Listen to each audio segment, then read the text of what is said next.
Hi guys! Welcome back sa aking YouTube channel. Ayan. So, meron tayong pag-uusapan ngayon na update na napaka-surprising. Pero sa nakikita ninyo sa title, yun na nga, na ang panunumbalik. So, without further ado, may pagganon-ganon pa, no? Hindi, ano lang, sabihin ko ng diretso. Ayoko na ng paligoy-ligoy pa kasi hindi ko ugali yung pa-suspense. Nakakainis lang yung ganon. So anyway, sabihin ko na ng diretso. Tao lang din ako, guys. Pag nanghingi ka ng tawad sa akin, pagbibigyan kita kasi tao lang ikaw na nagkakamali. And ako kasi, kung ano yung nagdaan na yon. Ang iniisip ko lang parate yung pinagsamahan, ganon ako na tao. Kunyari, may ginawa kang masama sa akin, hindi ko iisiping parate yung mga kasalanan mo, kundi ang iisipin ko para naman makamove on ako ng matiwasay. Ang iniisip ko yung mga magagandang alaala na mga pinagsamahan, yung magagandang shared moments, mga ganyan. So, siguro may clue na kayo. Yun na nga. So, yun, ang sasabihin ko sa inyo,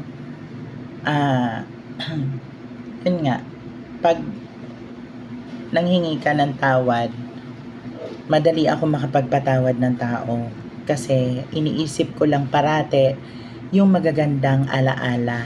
Hindi ako yung taong nagtatanim ng sama ng loob, hindi ako ganon. Ako yung taong madali akong makapagpatawad. Kung gagawa ka man ng kasalanan sa akin ulit, konsensya mo na lang yon. Kasi ang taong ganon, hindi nakakausad.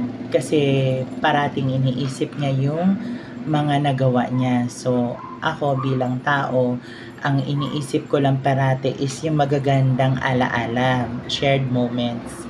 Ganon ako, guys, mga Junakis. So, eto na. Si Australiano nagbabalik. Ngayon, nagulat ako. Kausap ko si Afam na taga USA. Pero ito kasi si Afam na taga USA, di ba kunento ko sa inyo guys sa nagdaang vlog. Hindi siya yung tipong tao na sweet, di ba? Siya yung tipong taong parang seryosong tahimik. So, ako naman, nag-iisip din ako na ang taong tahimik kasi, pag sumabog yan, parang bulkan yan, parang pag magalit. Kasi tahimik. Hindi yan gaya ng mga taong nakikita mong talagang maboka, yung madaldal, yung mga ganyan. Maaatim mo pa pag nagalit yung mga ganon. Pero ang taong tahimik, iba yan pag nagalit. Kaya, nag-aalangan ako nun nung binavlog ko siya, si Afam USA. Kasi nga, nasanay kasi ako kay Australiano na super sweet. Yung super sweet up to the extent na nagvi-video call kami. Although, ito namang si Afam na taga USA, isang beses lang or dalawang beses lang kaming nag-video call na nag-usap. Tapos sa trabaho, parang malihim siya. Yung parang hindi niya pinapakita kung saan siya nagpunta, yung picturean man lang niya, yung parang dinadala niya ako, parang tinutour niya ako sa lugar nila. Hindi siya ganon. Ang nagbibigay ng picture sa akin sa trabaho niya, na pinapakita niya yung kapaligiran, kung gaano kaganda, yun ay si Australiano. Ngayon, eto, nagbalik siya netong mga nagbagyo na ano pa to? Nando. Yun yung pangalan ng bagyo natin. Oo. Ngayon, ako naman, sabi kong ganyan sa isip-isip ko, naka-unblock ako. So, ibig sabihin, tinanggal ni Australiano yung pagkaka-block. Di ba nabanggit ko sa inyo, ang nanay niya nasa YouTube. Mahilig manood ng YouTube. At napanood nila, di ba, yung vlog. Natandaan niyo yung sinabi ko na ang nanay ang nagsabi na na hindi niya lubos akalain na ganun ang gagawin ng anak niya sa akin. Pasalamat na lang daw sila na na-vlog ko, at least nabuksan yung isipan nila, nabuksan yung kalooban nila, nabuksan yung mata nila para makita na ganun talaga yung pag-uugali ng anak nila, na kung paano ako tratuhin, na habang kami may inaalit tiyemboreng sa gilid na iba. So nung nalaman yun ng nanay, dahil napanood niya sa YouTube, so yun na nakwento ko sa inyo. Ngayon, napanood din siguro na nagkakaigihan kami ni Afam, pero nag-aalangan ako. So parang siguro ramdam ko lang na naisip din siguro niya yung inuusig siya ng konsyensya. 'Di ba yung sinabi ko rin sa nagdaang vlog, mga Junakis, na ang taong nakagawa ng kasalanan sa inyo, tapos ikaw na ginawa ng kasalanan, ikaw yung nakaka-move on kasi pinatawad mo na. Pero yung taong gumawa ng kasalanan sa'yo, di ba nabanggit ko, yun yung taong hindi nakaka-move on. Dahil hindi sila anong tawag doon? May salita doon eh. Hindi nakaka-get over. Yun. Yung parang paulit-ulit siyang inuusig ng konsyensya. Ganon. So, nung tinanong ko siya, chinat ko, sabi ko, bakit naka-unblock ako sa'yo? Anong meron? Nag-reply naman din si Australiano. Sabi niya, sana mapatawad mo ko kasi nitong mga nagdaang mga linggong mga dumaan at mga buwan, hindi daw siya makatulog at hindi din daw siya makamove on at hindi siya makaget over kasi sa lahat ng mga bagay nakikita niya yung pangalan ko. So meron siyang sinabi na pag ino-on daw niya minsan ang radyo, tumutugtog daw ang kantang Sinauna na ang title ay Venus. Eh di ba Venus ako?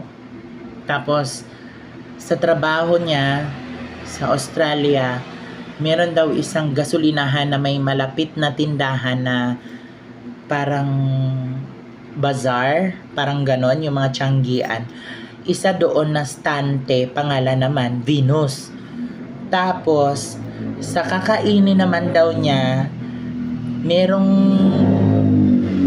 tissue na ang tatak Venus din. So parang sabi niya, ang tindi daw ng kamandag ko.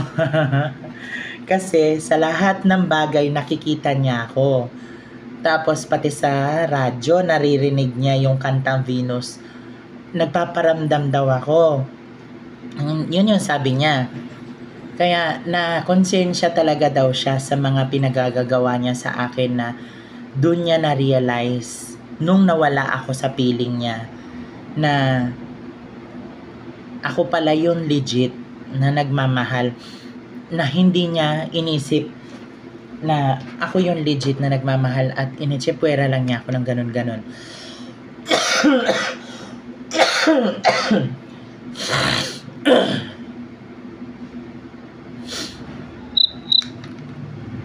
So yun, sa madaling sabi, lahat ng bagay na gagawin, lahat ng mga nakikita niyang bagay, nakikita niya ako.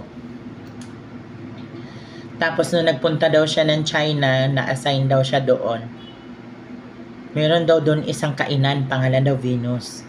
Diba? Tapos pagbalik niya, ang stewardess na nag-assist sa kanya, pangalan daw Venus. Diba? Parang doon daw siya napaisip na talaga na nung pabalik siya sa kanila sa Australia, galing siya ng trabaho na may pinuntahan siya sa China.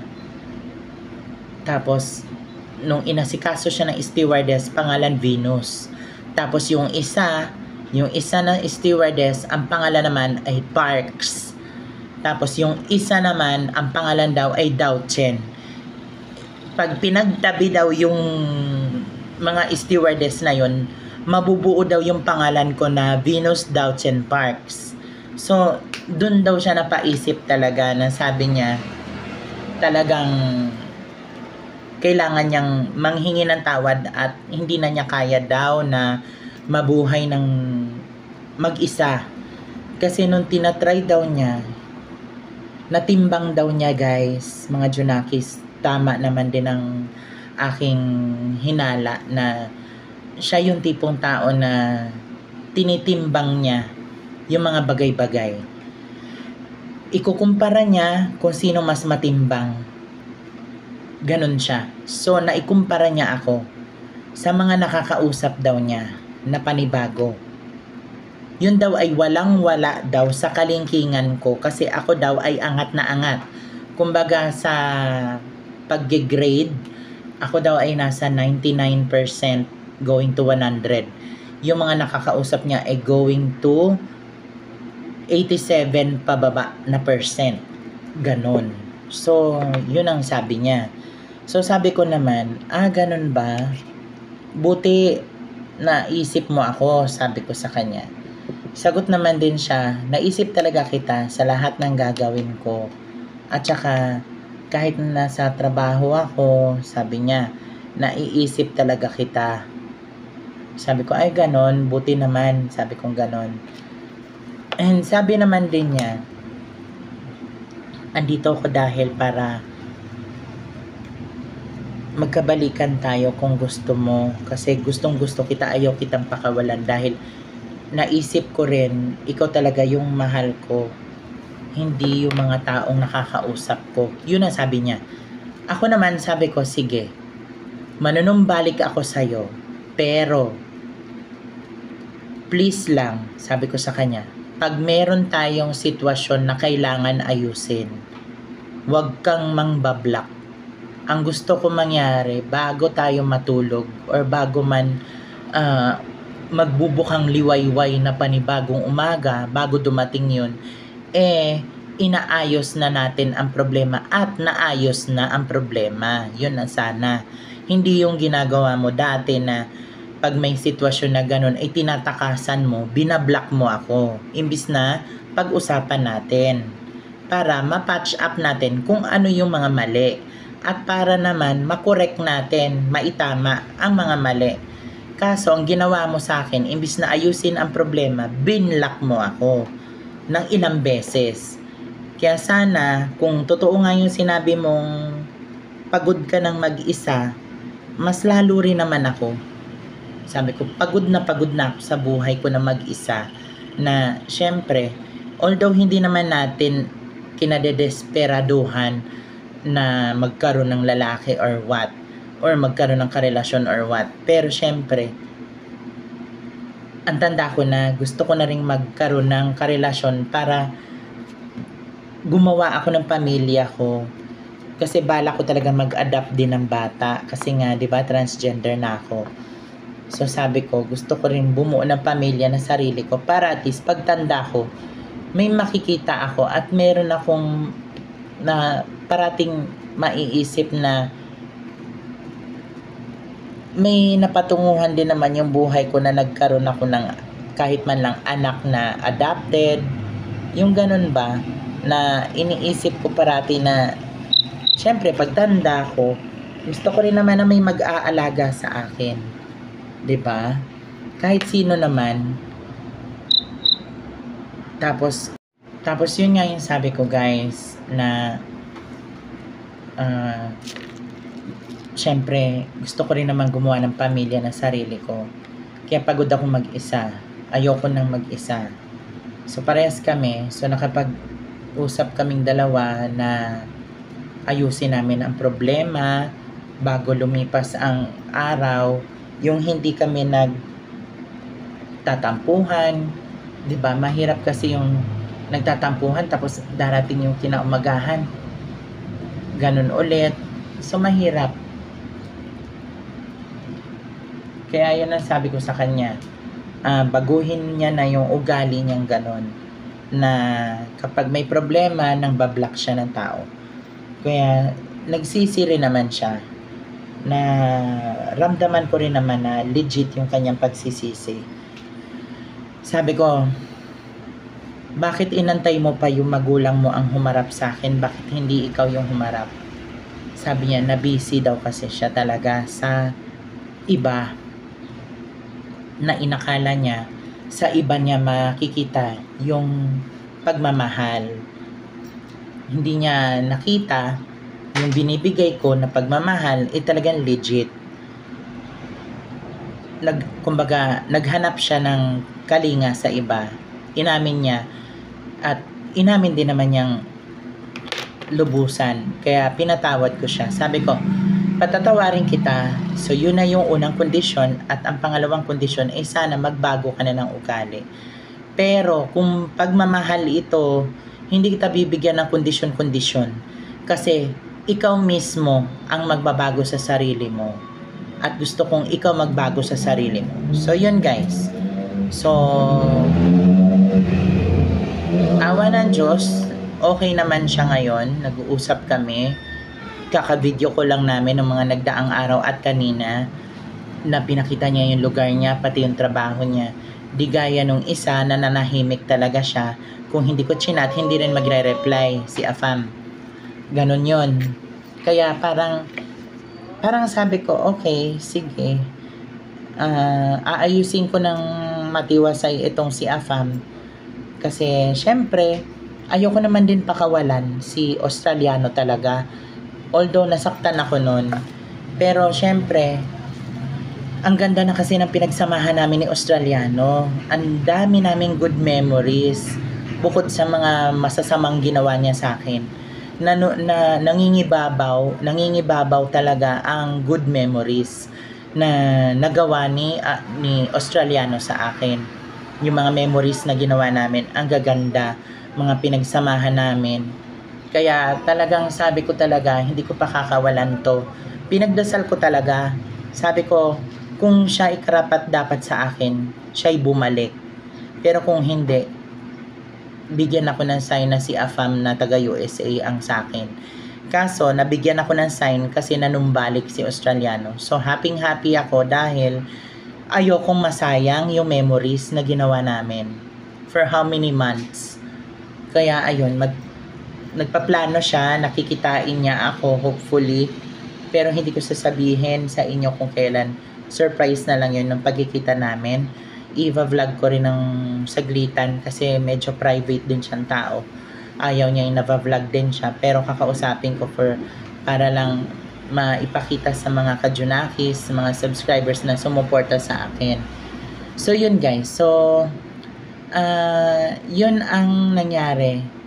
So pinagbigyan ko si Australiano na pakitaan niya ako ng kanyang pagbabago na sinasabi niya, ipakita niya sa akin para at least maisip ko na talagang pagtrabahuan din niya yung tiwala na nasira. Pagtatrabahuan daw niya. Kasi ang sabi ko sa kanya, ang tiwalang nasira, hindi yan binabanggit lang. Yan ay pinaghihirapang pagtrabahuan para manumbalik yung tiwala ko sa'yo. Yun ang sabi ko sa kanya. At dapat ina-earn mo yung tiwala ko sa'yo. Dapat gantimpala yon na ibibigay ko sa'yo ang tiwala ulit. Yun dapat. Kasi ang tiwala hindi yan binibigkas lang. Yan ay pinaghihirapan at yun ay reward sa bandang huli ng paghihirap ng pagtatrabaho para manumbalik ang tiwala. So yun. Ewan ko kung tama Tagalog ko ha. So yun guys, so mga kajunakis, yun ang nasabi ko. Kaya titingnan natin sa mga lilipas na mga araw kung talagang okay na talaga siya para sa akin. Ulit, itong si Australiano. Kasi nga 'di ba, pagtatrabahuan niya yung kanyang pagkakamali.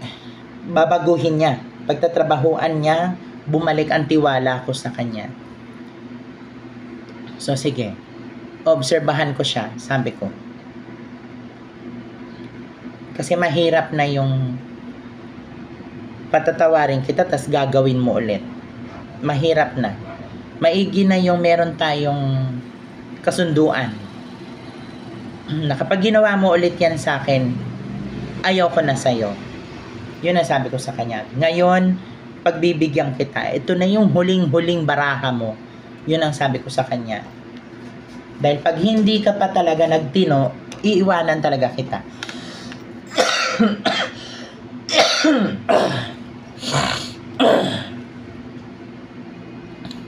At yun din naman ang sabi niya. Naintindihan din naman daw niya. So, sabi ko sa kanya, magpakabait siya dahil ang lahat ng paghihirap ng isang tao para manumbalik ang tiwala. Ando dun lahat yung dugot pawis na binuhos mo, oras mo, bukod sa oras, yung mga effort na ginawa mo. Sinabi ko yun sa kanya. At nung iniwan kita dahil sa kalokohan na ginawa mo sa akin, hindi ko inisip na napakabigat ng ginawa mo, kundi ang inisip ko yung magagandang bagay para maganda ang aking pag-move on. Yun ang sabi ko sa kanya. Sabi niya, umiyak siya dahil nagsisi siya. Umiyak siya talaga. Naramdaman ko rin na sising-sisi siya na sabi niya, hindi niya akalain na nasaktan niya ako ng ganun kabigat dahil sa ginawa niyang sa iba siya focus at hindi sa akin. So, nanghingi siya ng kapatawaran. So, sabi ko, sige, pagbibigyan kita, patatawarin kita, gusto ko lang talaga makita yung pagbabago mo. Kasi mahirap na yung pinatawad kita, tapos ulitin mo na naman. Mahirap, sabi ko sa kanya.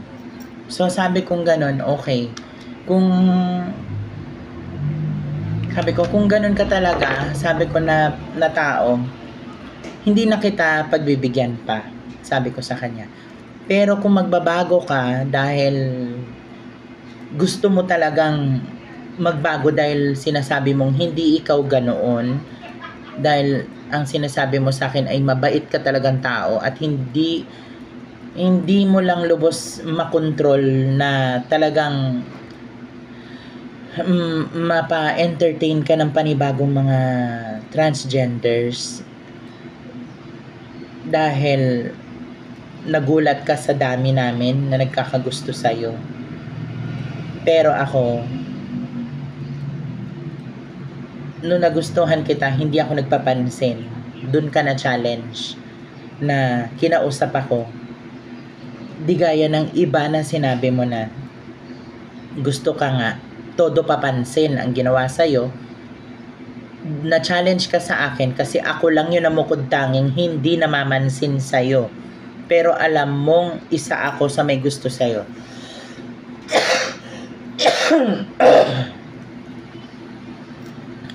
So, doon ka namang ha. So, ako naman bilang tao, dahil nakita mo yung ganoon,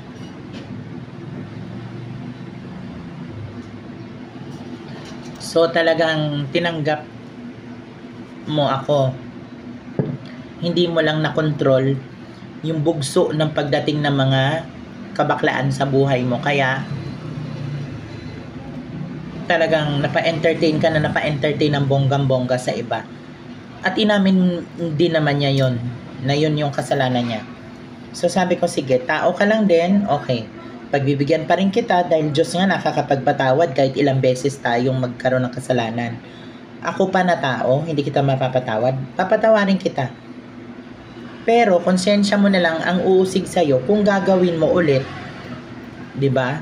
Konsensya mo na lang yon. Dahil ako talaga move on na ako sa'yo. Pero syempre dahil pagbibigyan kita, dahil nangingibabaw pa rin yung mga magagandang moments yun ang mas nangingibabaw. Ganun ako na tao, guys, na ang iniisip ko yung magagandang moments na napagsaluhan, yung mga pagsasama na napagsaluhan, yung mga oras na magaganda. Hindi ako yung taong mapagtanim sa kapwa na kung ano yung ginawa, doon ako magpo-focus sa negative. No. Kaya yun ang sabi ko sa kanya, sige, Ngayon, pinatatawad kita. Gusto ko makita ang pagbabago sa'yo. Hindi ko yan pinipilit, pero ikaw ang may gusto niyan. Pakitaan mo ko kung totoo nga. Kasi madaling sabihin at alam kong mahirap gawin. Pero sa sinabi mo, pilitin mong gawin kasi sinabi mo na gagawin mo para talaga sa akin. Okay, sige. Yan. So yun guys. Alam ko marupok ako, pero hindi naman siguro kasalanan ang patawarin ko ang isang tao, 'di ba? Na ang iniisip ko lang talaga yung magagandang moments. Ang nakaka-relate siguro sa akin yung mga mag-asawa. Iniwanan sila dati na napakabigat ng pangangaliwa, pero nagsisi sa bandang huli, naging sila ulit para mabuo ang pamilya. Nakaka-relate siguro sila sa akin ngayon na ang nangibabaw din sa akin yung magagandang pinagsamahan, hindi yung negative. At aantayin natin ang chapter na manumbalik kasi syempre hindi, dalawa. Ayun, yun yung taho. Sorry naman. Ayun, so yun guys, thank you sa panonood nyo at yan ang update natin for today. Pagkatapos ng bagyo, may update akong ganyan, kagulat-gulat. Pero hindi na rin siguro yan ikakagulat pa kasi may mga makaka-relate sa akin na ang storya ay pamilyado sila. Dati silang kinaliwaan ng asawa nila. At the end of the day, kung kayo talaga ang para sa isa't isa, magbabalikan talaga kayo para sa mga anak nyo at sa pamilya. Ako naman, magbabalikan kami kasi sayang yung mga pinagsamahan namin, yun ang mas nangibabaw. Yun din ang kanya. Ayaw rin niyang masayang yung mga paghihirap na ginawa namin sa isa't isa. Lalo na yung mga pinagsamahan. 'Di ba, nagbanggit ko rin yun sa inyo dati na pagpupunta ka sa isang lugar, maalala mo yung mga pinagsamahan nyo. Ganon din siya. So yun guys, buti na lang nagkatotoo yung ating dinarasal. So maraming salamat sa supportan nyo guys. Ito ay napakaikling update pero medyo humaba lang konti. Sana patuloy pa ang inyong suporta sa akin mga Junakis, and sa mga silent viewers, mag-subscribe na kayo, click the notification bell para updated. So yun guys, see you sa next vlog. Bye!